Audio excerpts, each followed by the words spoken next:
Hi, I'm Sonia and I'm a sports reporter at The Independent, and I'm here to answer your questions about the Women's Football World Cup.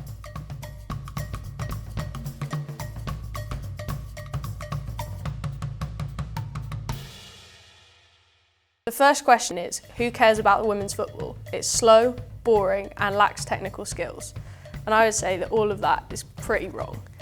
Women's football has grown massively over the last few years. England has a fully professional league and their team just won the last Euros in front of a sellout Wembley. In 2019, the Women's Football World Cup, according to the BBC, was watched by 22.2 million viewers, whereas the 2015 one was just 12.4. That shows the audience has almost doubled in that time. This World Cup is due to be the biggest one yet, so I think everyone is pretty excited about it, and those views about women's football are very outdated. Reese asked, are England likely to do well with all the injuries? Now, England have three main injuries: Leah Williamson, Beth Mead and Fran Kirby, who will all be absent from the tournament. There are also question marks over the fitness of Millie Bright.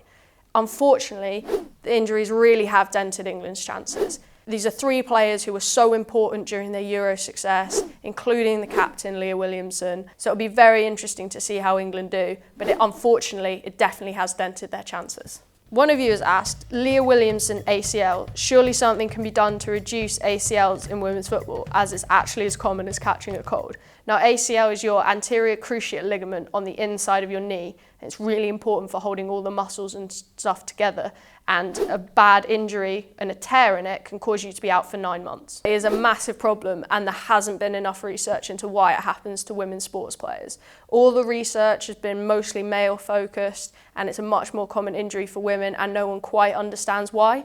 There are now women's football boots in an attempt to try and solve the problem, but basically more research is needed and it's very underlooked at. Who are the stars to look out for? Although England's main stars, Fran Kirby, Leah Williamson and Beth Mead, are unfortunately injured, so won't be at the tournament, that doesn't mean there's less. You just might have to watch other games other than England to find out who they are. So Australia in their home tournament are led by Sam Kerr, who's an amazing striker playing for Chelsea, who celebrates with some amazing backflips. There's Alexa Putellas, who plays for Spain, who wasn't at the last Euros, and she is one of the best players in the world, holds the Ballon d'Or, and everyone will be really excited to see what she can do on the top international stage. There's also Megan Rapinoe, who doesn't really need an introduction. She's sort of taken the world by storm, hairstyles, celebrations, everything, and this will probably be her last World Cup.